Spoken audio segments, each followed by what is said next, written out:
আসসালামু আলাইকুম। আজকের বাংলা নিউজে সবাইকে জানাচ্ছি স্বাগতম। শুরুতে জানাচ্ছি বিশ্ব আলোচিত খবরের সংবাদ শিরোনাম। আজকের বাংলা নিউজের সাথেই থাকুন। ফিলিস্তিনির গাজায় ইসরায়েলি হামলায় গত ২৪ ঘন্টায় অন্তত ৮৯ জন ফিলিস্তিনি নিহত হয়েছেন। নিহতদের মধ্যে ৩১ জন ত্রাণ প্রত্যাশী রয়েছেন। ইসরায়েলে বড় ধরনের হামলা চালিয়েছে বলে দাবি করেছে ইয়েমেনের হুতি বিদ্রোহীরা। তাদের দাবি, গাজায় চলমান সামরিক অভিযান এবং নিরীহ ফিলিস্তিনদের উপর চালানো নৃশংসতার প্রতিশোধ হিসেবে এই পদক্ষেপ নেওয়া হয়েছে। ইসরায়েলের জন্য অস্ত্র বহন করার অভিযোগে ইতালির জেনুয়া বন্দরের শ্রমিকরা সৌদি আরবের একটি পণ্যবাহী জাহাজ আটকে দিয়েছে। বাহারি ইয়ানবু নামের জাহাজে এ ঘটনা ঘটে। এমন শিক্ষা দিব কখনো ভুলবে না। সিন্ধু পানিবণ্টন চুক্তি নিয়ে ভারতের বিরুদ্ধে আবারও হুঁশিয়ারি উচ্চারণ করলেন পাকিস্তানের প্রধানমন্ত্রী শেহবাজ শরীফ। পাকিস্তানের দক্ষিণ পশ্চিম অঞ্চলীয় বেলুচিস্তান প্রদেশ সশস্ত্র জঙ্গি হামলায় অন্তত ৯ সেনা নিহত ও ৬ সেনা আহত হয়েছেন। সংশ্লিষ্ট সরকারি কর্মকর্তারা এ তথ্য জানিয়েছেন। কোনো ব্যক্তি বা দলের কথায় নির্বাচন বন্ধ হবে না বলে জানিয়েছেন অন্তর্বর্তীকালীন সরকারের অর্থ উপদেষ্টা ডক্টর সালেহ উদ্দিন আহমেদ। এতক্ষণ শুনছিলেন বিশ্ব আলোচিত খবরের সংবাদ শিরোনাম। এবার বিস্তারিত। গাজায় অনাহারে আরও ৫ মৃত্যু, ত্রাণ প্রত্যাশী সহ একদিনে নিহত ৮৯। ফিলিস্তিনের গাজায় ইসরায়েলি হামলায় গত ২৪ ঘন্টায় অন্তত ৮৯ জন ফিলিস্তিনি নিহত হয়েছেন। নিহতদের মধ্যে ৩১ জন ত্রাণ প্রত্যাশী রয়েছেন। আহত হয়েছেন আরও ৫১৩ জন। বার্তা সংস্থা রয়টার্স এ তথ্য জানিয়েছে। এর পাশাপাশি অনাহারে আরও ৫ জন ফিলিস্তিনি মারা গেছেন, যাদের মধ্যে ২ জন শিশু। ক্ষুধাজনিত কারণে এ পর্যন্ত মৃত্যুর সংখ্যা দাঁড়িয়েছে ২২৭ জনের, যার মধ্যে ১০৩ জন শিশু রয়েছে। গাজার গণমাধ্যম বিভাগ জানায়, ইসরায়েলি প্রতিরক্ষা বাহিনী আইডিএফ গাজার অবরোধ চালিয়ে এখনো ৪৩০ জনের খাদ্য সামগ্রী প্রবেশের অনুমতি দিচ্ছে না। হামাসের অভিযোগ, গাজায় চলমান গণহত্যার পাশাপাশি ইসরায়েল সচেতনভাবে ফিলিস্তিনদের অনাহারে রাখছে। গাজার মানবিক সংকট দিন দিন ভয়াবহ আকার ধারণ করছে। তাই যুক্তরাজ্য, কানাডা, অস্ট্রেলিয়া ও আরও ২৭টি দেশ ত্রাণ সরবরাহের জন্য ইসরায়েলের প্রতি অবিলম্বে অনুমোদন দেওয়ার আহ্বান জানিয়েছে। ইসরায়েলের ৪টি স্থানে ড্রোন হামলা হুতিদের। ইসরায়েলে বড় ধরনের হামলা চালিয়েছে বলে দাবি করেছে ইয়েমেনের হুতি বিদ্রোহীরা। তাদের দাবি, গাজায় চলমান সামরিক অভিযান এবং নিরীহ ফিলিস্তিনদের উপর চালানো নৃশংসতার প্রতিশোধ হিসেবে এই পদক্ষেপ নেওয়া হয়েছে। আল জাজিরার প্রতিবেদন অনুযায়ী হুতিদের সামরিক মুখপাত্র ইয়াহিয়া সারি জানান, হামলাটি ইসরায়েলের ৪টি স্থানে চালানো হয়েছে। হাইফা বন্দর, নেঘেভ, আল রশরাস, আইলাদ এবং বীর সেবা। তার ভাষ্য, এই অভিযানে ৬টি ড্রোন ব্যবহার করা হয় এবং প্রতিটি নির্ধারিত লক্ষ্যবস্তুতে সফলভাবে আঘাত আনে। ইয়াহিয়া সারি আরো বলেন, গাজায় ইসরায়েলের আগ্রাসন বন্ধ না হলে এবং অবরোধ না তুলে নেওয়া পর্যন্ত আমাদের অভিযান চলবে। যদিও ইসরায়েলি সামরিক বাহিনী এখনো হুতিদের এই হামলার বিষয়ে কোনো আনুষ্ঠানিক মন্তব্য করেনি। তবে বিশ্লেষকদের মতে, গাজায় ইসরায়েলের অবরোধ ও ধারাবাহিক হামলায় হুতিদের সাম্প্রতিক তৎপরতার মূল প্রেক্ষাপট তৈরি করেছে।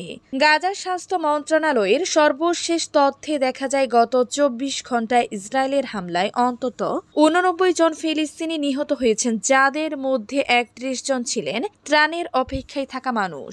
একই সময় আরও আহত হয়েছেন আরও ৫১৩ জন। ইসরায়েলের জন্য লুকিয়ে অস্ত্র আনছিল সৌদি জাহাজ, ইতালিতে আটক। ইসরায়েলের জন্য অস্ত্র বহন করার অভিযোগে ইতালির জেনুয়া বন্দরের শ্রমিকরা সৌদি আরবের একটি ত্রাণবাহী জাহাজ আটকে দিয়েছে। সোমবার ১১ আগস্ট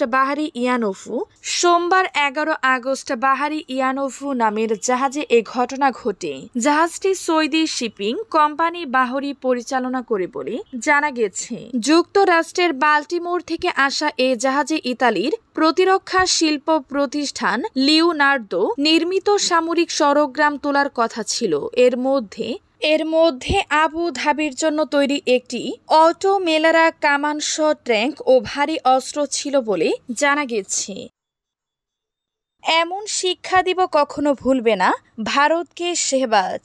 সিন্ধু পানিবণ্টন চুক্তি নিয়ে ভারতের সিদ্ধান্তে আবারও হুঁশিয়ারি উচ্চারণ করলেন পাকিস্তানের প্রধানমন্ত্রী শেহবাজ শরীফ। তিনি বলেছেন, ভারত যদি সিন্ধু নদের পানি স্থায়ীভাবে আটকে রাখার পরিকল্পনা করে তাহলে তাদের এমন শিক্ষা দিব যে কখনো ভুলবে না। মঙ্গলবার আন্তর্জাতিক যুব দিবস উপলক্ষে ইসলামাবাদে আয়োজিত এক অনুষ্ঠান থেকে তিনি এই হুঁশিয়ারি দেন। শেহবাজ বলেন, আমি শত্রুদের পরিষ্কারভাবে বলতে চাই, আমাদের পানির এক ফুটাও কাউকে ছিনিয়ে নিতে দিব না। যদি আপনারা আমাদের পানি আটকে রাখার পরিকল্পনা করেন এবং এই সংক্রান্ত কোনো ধরনের পদক্ষেপ গ্রহণ করেন, সেক্ষেত্রে আপনাদের উচিত শিক্ষা দিব, এমন শিক্ষা দিব যা কখনো ভুলবেন না। চলতি বছরের 22 এপ্রিল ভারতের জম্মু কাশ্মীর রাজ্যের পেহেলগাঁওয়ে হামলায় 25 ভারতীয় এবং এক নেপালি পর্যটক নিহত হন। ভারতের অভিযোগ, ওই হামলার পিছনে পাকিস্তানের হাত ছিল। পাকিস্তানের জঙ্গি হামলায় অন্তত 9 সেনা নিহত। পাকিস্তানের দক্ষিণ পশ্চিম অঞ্চলীয় বেলুচিস্তান প্রদেশে সোমবার সশস্ত্র গোষ্ঠী হামলায় অন্তত 9 সেনা নিহত ও 6 সেনা আহত হয়েছেন।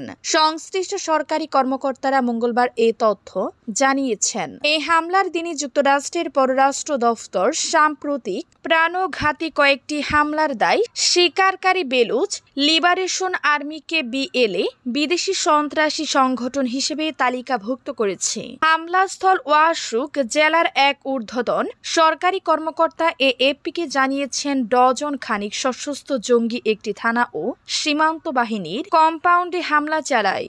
নাম প্রকাশ না করার শর্তে তিনি আরো বলেন, সেনারা জঙ্গিদের মোকাবেলা করতে যাওয়ার পথে হামলার শিকার হন। জঙ্গিরা 9 সেনাকে হত্যা করেছে। 9 জন নিহতর খবর নিশ্চিত করে নাম প্রকাশে অনিচ্ছুক প্রদেশটির স্বরাষ্ট্র দপ্তরের একজন ঊর্ধ্বতন কর্মকর্তা এএফপিকে বলেছেন, মোটর সাইকেলে প্রায় 40 থেকে 50 জন সন্ত্রাসী ছিল যারা সরকারি ভবনগুলিতে হামলা ও লুটপাট করেছিল।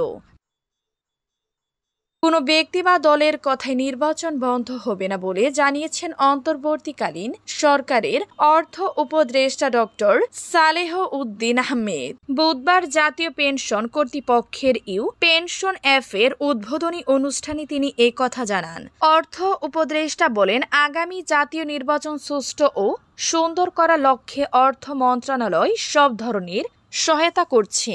আইন শৃঙ্খলা নিয়ন্ত্রণে রাখতে স্বরাষ্ট্র মন্ত্রণালয়কে সব ধরনের লজিস্টিক সহায়তা দেওয়া হচ্ছে। কোনো ব্যক্তি বা দলের কেউ বললে নির্বাচন বন্ধ হয়ে যাবে না জানিয়ে তিনি বলেন, আগামী নির্বাচনে কালো টাকার ব্যবহার বন্ধে অর্থ মন্ত্রণালয় ব্যবস্থা নেবে, তবে এটা নির্ভর করবে রাজনীতিবিদদের উপর। সর্বজনীন পেনশন স্কিমে চাকরিজীবী ও শিক্ষক সহ সব পেশার মানুষ অংশ নিচ্ছেন না।